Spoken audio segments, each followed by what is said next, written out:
7mm 위치가 지금 여기입니다. 스케치 3번 반짝이는 게 여기 끝점, 여기가 7mm거든요. 그러면 돌출 만들어서 빼기 한번 해줄게요. 우리가 2mm를 줬기 때문에 바닥면으로는 얼마가 가도 상관이 없고요. 뒤로 마이너스 2mm 올라왔죠. 그 다음에 빼기 메인에서 제거가 됐습니다. 평면도에서 봤었을 때 여기가 이상하게 잘려 있었던 모양 기억나시나요? 그 부분 모델링 할게요. 먼저 라인이 하나 필요해요. 스케치에서 라인을 잡아서 가도 되고요. 그럼 스케치를 한번 잡아가지고 가죠. XY 평면, 바닥면 그냥 존재하고 있는 플랜으로 해서 선택하겠습니다. 굳이 XY, YZ 같은 평면이 WCS 상에 있는 평면이 아니고 제품 도면에 있는 평면도 충분히 잡아서 스케치할 수 있으니까요. 라인 하나 그리고 임의로 길이는 상관이 없죠. 다만 위치가 중요하죠. 어디? 이 라인에서 여기까지 0,0까지의 위치의 값이 0. 길이는 충분히 그냥 넓으면 되고요. 그다음에 피니시 스케치에서 이게 R이 4였죠. 그러면 실린더 모양을 모델링을 해야 된다고 생각할 수도 있지만 R이 4라는 얘기는 높이가 4죠. 0에서 3mm 반대 방향으로 그다음 여기에 옵셋을 입히겠습니다. 편측으로 3mm씩 양쪽으로 3mm가 똑같이 가니까 대칭 값으로 해서 3mm를 주고 3mm를 올려서 서브 트랙이 아닌 그냥 난으로 놓고 여기에 블렌드를 입혀주는 거예요. 4mm. 그럼 어떻게 돼요? 여기 R4가 입혀졌죠? 그 다음에 빼기 하겠습니다. 자, 이제 제품 모델링만 가지고 와서 가보도록 하죠. 자,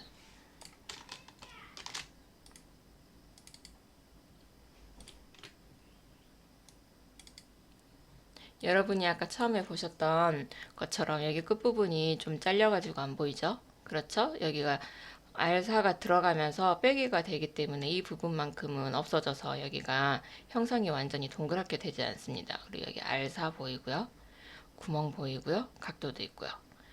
R4 얼라운드 돌아가 있고 테이퍼가 전체 10도가 들어가 있기 때문에 균일하게 900값 먹어 있고요. 자, 이렇게 모델링을 끝내면 됩니다. 모델링을 하는 게 그렇게 어렵진 않아요.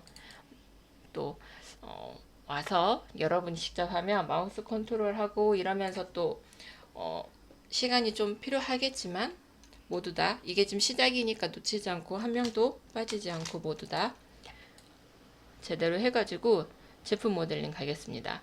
제품 모델링이 이렇게 되어 있는 상태에서 아까 수축률 얼마였죠? 줬죠. 조건으로 수축률이 얼마예요?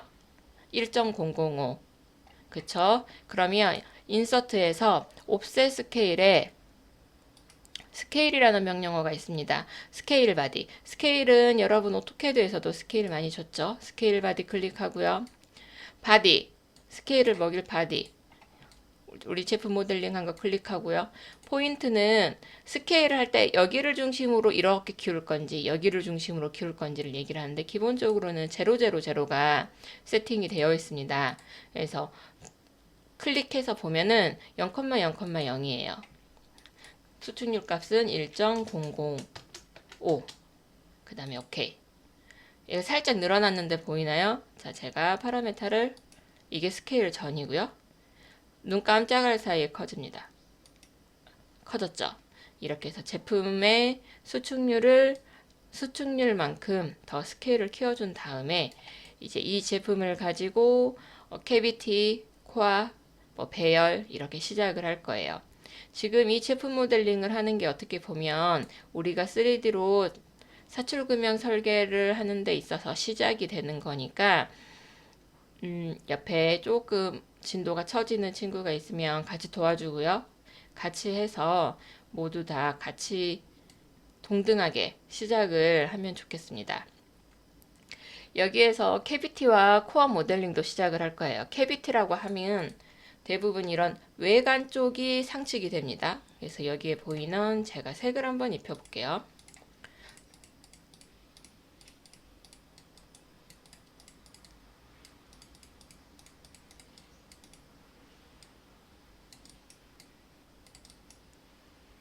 자, 여기 옷 민트색 같은 색으로 지금 칠해져 있는 부분이 캐비티 코어의 면이 되고요.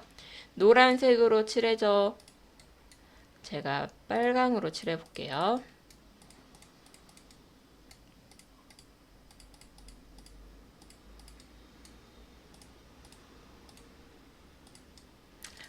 빨강으로 제가 칠해 놓은 게 코어의 면이 돼요. 캐비티와 코어라는 금형이 만나면 이 제품의 살 두께만큼은 공간이 비어 있어야죠.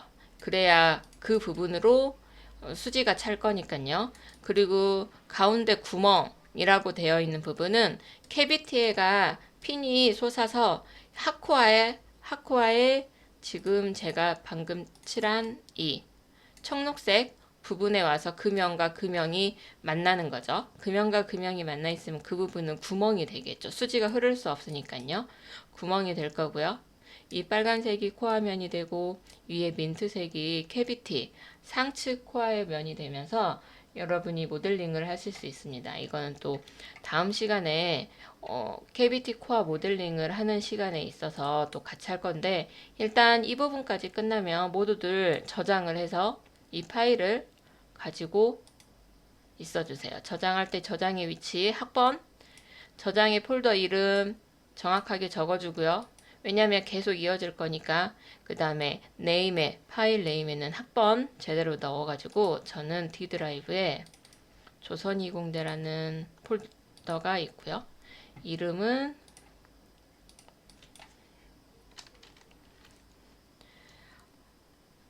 공구월 모델 2020 공구월 제품 모델링이니까 모델이라고 해서 저는 저장을 하겠습니다. 여러분은 학번 넣어서 저장하시길 바래요. 이렇게 해서 저장을 하고 나면 그 다음은 또 제품 모델링이 끝나고 조립도가 완성이 되기 위해서 베이스의 표준이 있습니다. 이거에 대해서 얘기하는 시간을 가져보도록 할게요. 여러분이 보고 계신 것은 조립도의 평면도와 측면도인데요. 먼저 평면도부터 보면 두캐비티라고 했으니까 형상 하나가 되죠. 두캐비티를 배열을 해서 이 밖에 보이는 이거를 베이스라고 합니다. 베이스는 표준이 있어요. 대형 금형 같은 경우는 영등포 이런 거 쓰는데 중소형 금형에서는 기신이라는 베이스의 표준을 씁니다. 기신은 이제 회사 이름인데 이 회사가 이제 예전부터 있었던 회사고 이게 어느새 표준처럼 쓰고 있는 건데 이게 지금 기신의 카탈로그인데 두께비티를 배열하고 나서 적당한 사이즈를 선택을 했어요. 베이스의 사이즈를 얘기를 할 때는 크기를 얘기를 할 때는 우리 고정할 때 제가 여기는 클램핑이 되는 곳이라고 그랬죠. 치부판에서 돌출된 거는 그래서 치부판에 돌출된 치수 빼고 형판의 폭과 가로의 높이로 얘기를 합니다. 그래서 여기에 보면 230, 280이 있는데 280은 치부판의 폭. 그러니까 여기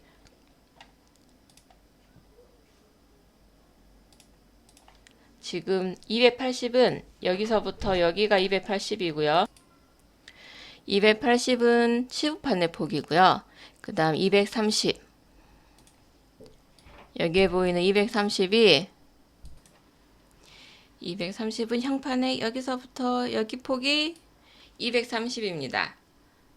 이거 좀 중요합니다. 헷갈리면 안 돼요. 그 다음에 이제 250이라는 이 길이는 여기서부터 여기 길이죠. 말 그대로. 자, 여기 중요해요. 헷갈리면 안 되는 게 뭐냐면 280이라는 이 크기가 사이즈가 아닙니다. 사이즈 2325에서 23이라는 숫자 앞에는 바로 이거예요. 이거. 형판의 폭. 여기서부터 여기. 실제 금형이 금형에서 우리가 쓰는 사용하는 공간이죠. 형판의 폭이. 여기 280은 클램핑을 하는 여유 치수이기 때문에 230 형판의 폭을 가지고 사이즈를 얘기를 합니다. 25는 금형의 길이가 되는 거고요. 그래서 크기는 2, 3, 2호가 되는 거고, 여기 SC 타입이라는 거는 SA, SB, SC가 있죠. 뒤에 이제 더 있는데 보면 플레이트가 한 장이냐, 두 장이냐, 세 장이냐가 달라집니다. 이게 이제 기본이라고 생각하시면 될 것 같아요. SC 타입이 형판하고 치부판에서 두 장이고, 아래쪽에 가동측 형판 한 장, 치부판, 스페이스 블럭 이렇게 연결이 되어 있는 가장 기본이 SC 타입입니다. 그래서 SC 타입이 되는 거고, 뒤에 60, 60, 70은 무엇을 뜻하냐면 여기 보면 이렇게 나와 있죠. A판 두께, B 두께, C 두께. 어디? A 두께는 고정측의 형판, B 두께는 가동측의 형판, C 두께는 여기 스페셜 블럭. 여기 보면 나와 있죠. 여기 A, B, C라고, 여기 A, B, C라고 나와 있습니다. 그것들이 바로 이게 A, B, C가 되는 거예요. 그 다음에는 뭐 받침판이 있냐, 뭐 다른 사양이냐를 가지고 얘기하는 옵션 위치가 됩니다. 그래서 기신의 베이스 규격으로는 우리가 설계할 거는 2325가 될 거고요. 제가 여러분에게 이걸 프린트해서 나눠줄 건데 2325라는 기신의 베이스가 정해지면 기본적으로 베이스에 들어가는 부품이 있어요. 여기 보면 기준면이라고 이제 되어 있죠.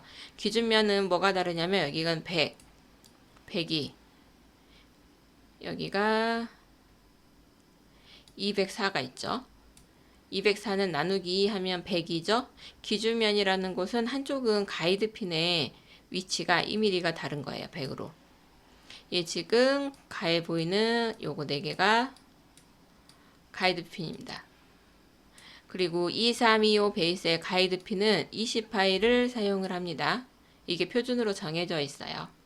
그리고 리턴핀 있었죠. 리턴핀은 15파이를 사용을 하고 위치가 지금 이거 106과 200 이고요. 126 여기에 126 그 다음에 185 126과 185가 2 곱하기 4 다시 M12 이게 뭐냐면 치부판과 형판에 조립되어 있었던 이 볼트 있죠. 요거 하나 둘 이게 하나 둘 셋 4개가 위에가 이게 4개가 있고 아래도 4개가 있다는 거예요. 그래서 4개가 12개가 있는데 곱하기 4개 앞에가 곱하기 2가 되어 있죠. 이 얘기인즉슨 합이 8개라 이 말이죠. 그래서 이 형판과 치부판을 연결하는 볼트의 크기는 M12입니다. 그 다음에 280 형판은 230이죠. 이때 이젝트 플레이트의 폭은 140이고요. 다리라고 얘기하는 스페셜 블럭의 폭은 43mm로 하기로 약속이 되어 있습니다. 그래서 이거를 우리가 모델링을 직접 할 거예요. 이거를 모델링을 직접 진행을 할 거고요. 여기에 들어가는 뭐 나사상까지 모델링을 하자고 하지는 않을 거고요. 그 다음에 가이드핀이나 리턴핀은 핀이니까 금방 모델링 할 거라고 생각해서 이런 부분들을 모델링을 하면서 진행을 해 나갈 겁니다. 이게 베이스였고요. 베이스의 이 표준을 기준으로 해서 지금 여기에 있는 평면도와 측면도가 그려진 거예요. 그럼 이것들은 아까 봤었던 M12 볼트고 가이드핀은 파이 20이 되는 거겠죠. 그 외 부품 로케이트링은 100파이고 로케이트링에 들어가는 볼트는 M6이고 피치는 85고 로케이트링이 아래로 10mm 위로 10mm가 돌출되어 있죠. 이런 부분들은 조립도를 보면서 우리가 모델링을 차분히 하나하나씩 그려 나갈 겁니다. 2단 금형의 각분 명칭이 예전에 또 한번 했었죠. 근데 앞으로 이것들을 또 쭉 해나가기 때문에 제가 이 페이지에 다시 한번 넣어놨어요. 여러분 이거 2번씩이나 이게 있다는 건 굉장히 중요한 거니까 여러분이 꼭 알고 있어야 된다는 얘기겠죠. 제가 여러분 로케이트링이 이렇게 수업하는데 로케이트링이 뭔지 모르고 있으면 혼자서 진도가 너무 많이 못 나가요. 그러니까 이제 시작이니까 제가 앞부분에 설명했었던 거 다시 한번 동영상 돌려가지고 보면서 갑부 명칭과 역할과 그 부품들의 위치를 머릿속에 각인시키길 바랍니다. 그리고 이 부분은 시험에도 제가 중요한 부분이기 때문에 시험에도 계속 내는 부분이거든요. 그러니까 시험을 위해서라도 미리 알고 계시면 좋을 것 같아요. 그래서 암기를 전체적으로 하도록 하겠습니다. 조립도에 대해서 얘기를 하고 갈게요. 두 캐비티라고 했으니까 위로 하나 아래로 하나 배열을 했습니다. 여기 한 캐비티, 두 캐비티요. 이렇게 배열을 했고요. 그 다음에 가이드핀이 여기에 있고요. 여기 위치가 가이드핀. 이 볼트는 M12 볼트의 위치입니다. 92.5 이거는. 그 다음에 요거 뭔지 알죠? 가이드핀 이것도 뭔지 알고. 여기에 있는 이 볼트는 I볼트라는 거예요. I볼트라는 게 뭐냐면 금형을 들고 올릴 때 쓰는 볼트인데요. 이게 동영상에서 있었는데 여러분이 봤을까 모르겠네. 잠시만요. 이게 처음에 제가 수업했었던 자료인데 여기에 보면 I볼트가 있습니다. 여기에 매달려 있죠? 이게 금형을 이동을 할 때 이 볼트에다가 이렇게 훅훅 걸어가지고 이동을 합니다. 금형이 작은 게 아니니까요. 이럴 때 쓴 I볼트인데 이 I볼트의 규격도 기신에서 규격이 정해져 있어요. 어느 정도 사이즈에서는 이 정도의 사이즈를 쓰라고 이런 것들이 다 정해져 있는 부분이거든요. 그래서 그 I볼트의 위치가 이게 되는 거고요. 금형은 기준면을 중심으로 이게 지금 기준면을 표기를 한 거예요. 그래서 여기가 치수가 100이죠. 여기도 치수가 100이고요. 금형은 열어서 양쪽을 다 보면 그대로 이게 닫아지기 때문에 책을 덮는 것과 같아요. 어떻게 보면 이 부분이 책에 있어서 접착이 되어 있는 부분이라고 볼 수 있겠어요. 그러니까 이게 이대로 이렇게 넘어가는 거기 때문에 기준면이 오른쪽 하단에 있었으면 가동 측에서 오른쪽 하단에 기준면이 있으면 고정 측에서는 왼쪽 하단에 기준면이 있는 거죠. 책 덮듯이 이렇게 덮어지는 거거든요. 조립도를 그릴 때는 이렇게 그립니다. 대칭이나 똑같이 그리는 게 아니고요. 그래서 알고 있어야 되는 것 중에 하나가 이 기준면이 이 방향에 서로 있다는 거를 여러분이 좀 알고 있어야 되고요. 그래서 가이드핀의 높이가 여기가 100, 100이라는 거. 그러면 고정측 평면도에 대한 설명은 가이드핀 M12V 그 다음에 이게 캐비티의 크기가 되겠죠. 캐비티의 크기가 65, 65니까 130이고요. 여긴 180, 80이니까 160입니다. 이거는 지금 제품 양상이고 여기에 보이는 이 작은 파이가 바로 스프루예요. 스프루의 파이고요. 여기에 보이는 히든으로 이렇게 쭉 보이는 거는 뜨거운 수지가 들어오면 금형이 철이니까 뜨거워지겠죠. 전도체니까요. 그래서 이 부분을 식혀주기 위해서 냉각수가 흐릅니다. 그렇다고 뭐 차가운 냉각수는 아니고요. 상온에 물을 흘려서 금형을 계속 온도가 올라가지 않게 식혀주는 역할을 하는 냉각입니다. 금형에 있어서는 이 부분이 꼭 있어야 합니다. 그래서 이렇게 들어와서 한 바퀴를 돌고 이렇게 나가는 인, 아웃이 되겠습니다. 그러면 가동측 평면도도 볼게요. 가동측 평면도도 모두 다 동일해요. 그런데 부품이 더 있습니다. 가동측 평면도 이거 가이드핀, M12V, I볼트, 그쵸? 여기에도 냉각이 마찬가지로 인아웃이 흐르고 있죠. 고정측과 대비했었을 때 부품이 고정측에 있는 부품이 다 들어가요. 여기는 이 사이즈가 코아죠. 혹은 하코아. 코아의 사이즈도 동일하고요. 요거 보이는 이게 볼트예요. 코아와 형판을 조립해주는 볼트. 캐비티 빠지지 말라고. 코아도 마찬가지로 이 볼트가 있죠. 이 부분까지는 같습니다. 그 외 고정측과 가동측과 다르게 가동측에는 부품들이 더 들어가는데 이 부품들에 대해서는 제가 다음 동영상에서 설명하도록 할게요. 여러분이 고정측과 가동측이 어떤 부분이 다른지 먼저 눈으로 한번 익혀두시기 바랍니다.